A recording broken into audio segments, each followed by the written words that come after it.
تاریخ میں کچھ نام ایسے ہوتے ہیں جو صرف اپنی رعایا پر ہی نہیں بلکہ اپنے دشمنوں پر بھی ایک گہرا اثر چھوڑ جاتے ہیں۔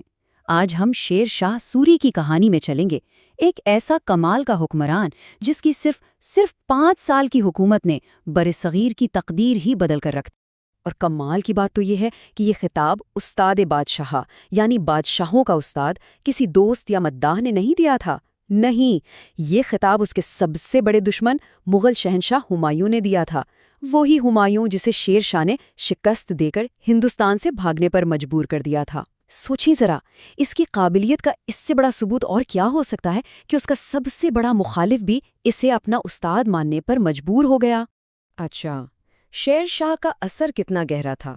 اس کی چند کامیابیوں پر ایک نظر ڈالتے ہیں۔ آج جو ہم روپیہ استعمال کرتے ہیں اس کا تصور سب سے پہلے اسی نے دیا۔ گرینڈ ٹرنک روڈ یعنی جی ٹی روڈ کو اس نے تجارت اور سفر کے لیے ایک نئی زندگی دی، ایک ایسا ڈاک کا نظام بنایا جو اس وقت کے حساب سے ناقابل یقین حد تک تیز تھا، اور سب سے بڑھ کر ایک ایسا انتظامی ڈھانچہ کھڑا کیا جسے بعد میں خود مغلوں نے اپنایا۔ یہ اس کی دور اندیشی کا ثبوت ہے۔ تو یہ سب شروع کہاں سے ہوا؟ ہر عظیم کہانی کی طرح شیر شاہ کی کہانی بھی ایک بہت ہی عام سی شروعات رکھتی ہے۔ یہ ایک ایسے نوجوان کی کہانی ہے جس کا نام فرید خان تھا، جو اپنے گھر سے نکلا اور اپنی تقدیر خود لکھنے چل پڑا۔ ہوا یوں کہ خاندانی جھگڑوں کی وجہ سے اسے اپنا گھر چھوڑنا پڑا، لیکن شاید یہی اس کی زندگی کا سب سے بڑا موڑ تھا۔ اسی ایک فیصلے نے اسے خود پر انحصار کرنا سکھایا اور علم کی طرف راغب کیا۔ یہیں سے اس نے اپنی دنیا خود بنانے کا فیصلہ کیا۔ اس کا سفر دیکھیں، پہلے جاگیر کا انتظام سنبھالا، پھر مغل دربار میں خدمت کی۔ ہر قدم اسے اقتدار کے اور قریب لا رہا تھا۔ اس نے ہر موقع سے سیکھا، ہر مشکل نے اسے اور مضبوط بنایا، اور آہستہ آہستہ وہ اپنی صلاحیتوں سے سب کو پیچھے چھوڑتا چلا گیا۔ کہتے ہیں کہ مغل شہنشاہ بابر کی نظر بہت تیز تھی۔ اس نے شیر خان کو ایک بار کھانے پر دیکھا اور فوراً پہچان لیا کہ یہ کوئی عام آدمی نہیں۔ اس نے اپنے لوگوں کو کہا، اس شیر خان پر نظر رکھنا، یہ بہت چالاک ہے اور اس کے ماتھے پر مجھے بادشاہی کے نشان نظر آ رہے ہیں۔ تاریخ نے بابر کی اس بات کو بالکل سچ ثابت کر دکھایا۔ تو اب اصل سوال یہ آتا ہے کہ ایک معمولی درباری آخر اتنی بڑی اور طاقتور مغل سلطنت کو چیلنج کرنے کی ہمت کیسے کر پایا؟ اس نے ایک ایسی سلطنت کو شکست کیسے دی جس کا پورے برصغیر پر راج تھا؟ جواب اس کی کمال کی فوجی ذہانت میں چھپا ہے۔ دیکھیے، شیر شاہ کی جیت صرف تلوار کے زور پر نہیں تھی، یہ ذہانت کی جیت تھی۔ ایک طرف ہمایوں کی بڑی فوج تھی لیکن اندرونی اختلافات کا شکار تھی، دوسری طرف شیر شاہ کی چھوٹی مگر متحد فوج جو ایک شاندار حکمت عملی پر عمل کر رہی تھی۔ اس نے اپنے دشمن کی کمزوریوں کو اپنی سب سے بڑی طاقت بنایا اور ایک ایسی سلطنت کو ہرا دیا جو کاغذ پر کہیں زیادہ مضبوط نظر آتی تھی۔ اور پھر وہ دن آیا 17 مئی 1540۔ یہ اس کے سفر کا عروج تھا۔ اس دن ایک بگوڑا شہنشاہ بن گیا اور ایک سلطنت کی تاریخ ہمیشہ کے لیے بدل گئی۔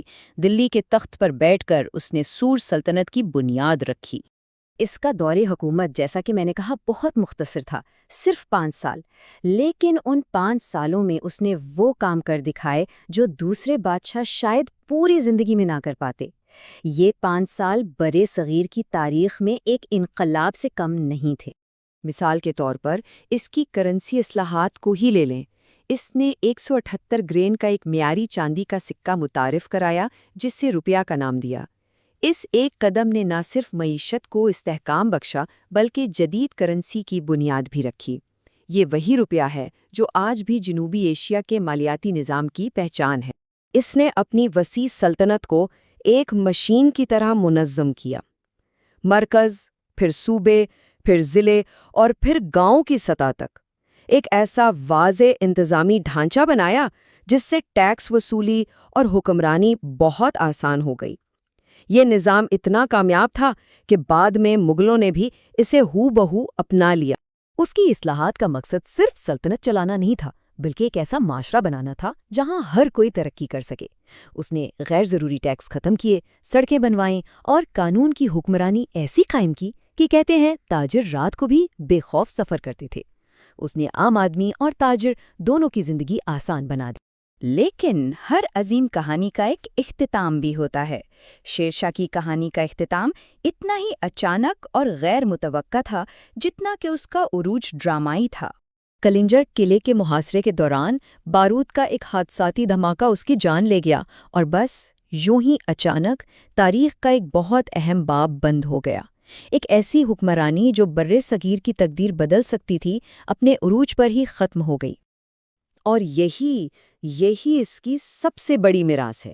مغل جب واپس آئے تو انہوں نے اسی نظام کو اپنایا اور اسی بنیاد پر اپنی سلطنت کی عمارت کھڑی کی جو ان کے سب سے بڑے دشمن نے بنائی تھی۔ شیر شاہ نے انجانے میں اپنے دشمنوں کو ہی حکمرانی کا وہ سبق سکھا دیا جو آج بھی تاریخ کی کتابوں میں زندہ ہے۔